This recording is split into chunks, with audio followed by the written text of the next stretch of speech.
Comment changer un souvenir de douleur? Alors, elle va nous en parler. Elle est étudiante au doctorat en psychologie clinique à l'Université de Calgary, où elle travaille en pédiatrie. Elle est représentante de la CPS, soit la Société canadienne de la douleur. Je vous laisse en compagnie de Maria Pavlova. Let's face it, pain is inevitable, especially when you're a child, falling down on a playground, getting yet another needle, or having a headache. Whether we want it or not, pain is a part of childhood. Good thing it's gone and forgotten quickly. Or is it? Turns out children do remember their pain for a long time and in very different ways. How so? Well, let's imagine a bucket of water, where the bucket is children's memory, and the amount of water is how much pain they remember. And let's say there is a flu shot. For most of kids, that flu shot would fill up the bucket, let's say halfway.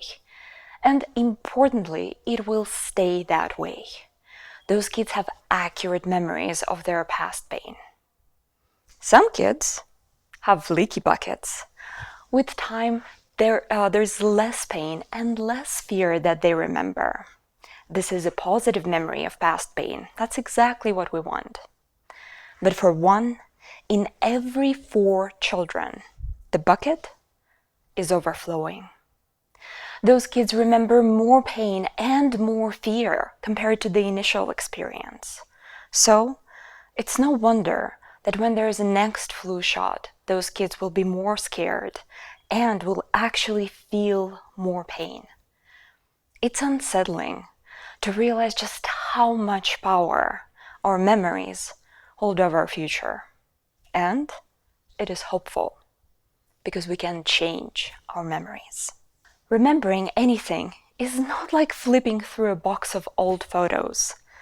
We don't have cameras in our brains, much like the one recording this presentation right now, perfectly preserving every moment as it unfolds, every word and every gesture.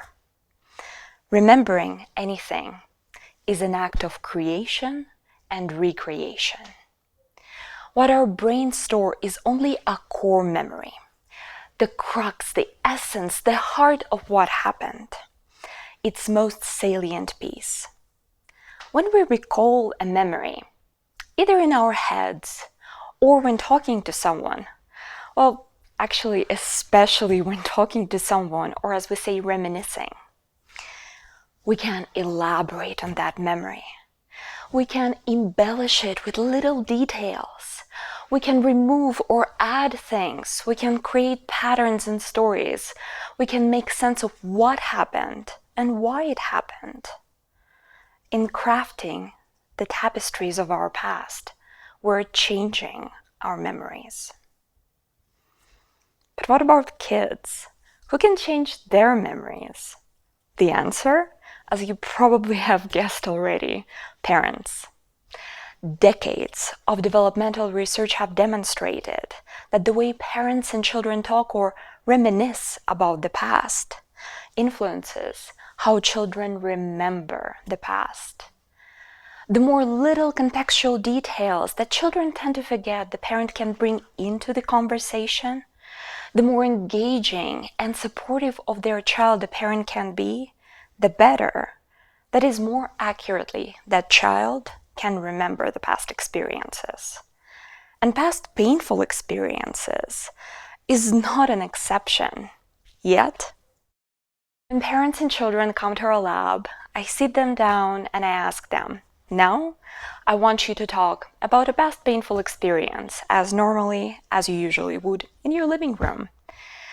I get confused stares. Parents are looking at me in disbelief. You want me to talk to my child about past pain? But it's pain. It's in the past. What's there to talk about? A lot of parents don't really like talking about past pain. And when they do, they don't really know how to. They're focusing on the most salient part of the past painful experience, The pain itself. Honey, did it hurt? Was your throat sore? Did the needle sting? Weren't you in pain? Children are being bombarded with reminders of the painful sensations. And their memories probably are changing, but not in the way we want them to. So, our team came up with a simple recipe for parents to use when they're talking to their children about past pain. Let's see what we came up with. To do that, let's take that overflowing negative pain memory and let's change it together. First step, remove any excess fear. If your child is saying, "Mom, I was in pain for hours. I cried and cried," and you remember that's not exactly what happened, say that to your child. You don't want to lie, but reminding them of what actually happened is the key. "Honey, I remember you were in pain, and I remember you cried for about 10 minutes, and then you were all better." Step 2, feel the memory with anything and everything that happened that was positive and happy, such as getting a friendly nurse or a lollipop after the shot. Step 3, wrap the memory in everything that helped the child to cope with pain, such as getting a Band-Aid or a hug from mom. And most importantly, don't forget to sprinkle some bravery on top. "Honey, you were so brave, and I'm so proud of you." And there you have it, a changed pain memory. When we came up with this recipe, we were so excited to share it with parents everywhere. And as luck would have it, we had a group of parents and their young children. We were following them. And kids were scheduled to undergo a tonsillectomy, a small surgery with big pain afterwards.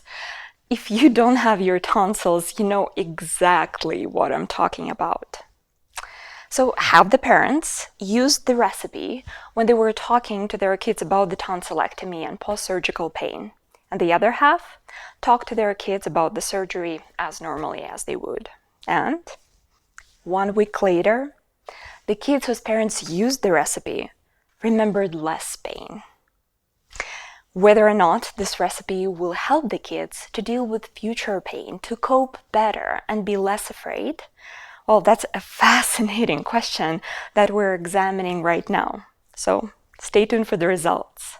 But for now, what I would encourage you to do tonight, when you go home and be with your child, take this recipe and use it with them to discuss past painful experiences so that they remember less pain. Thank you.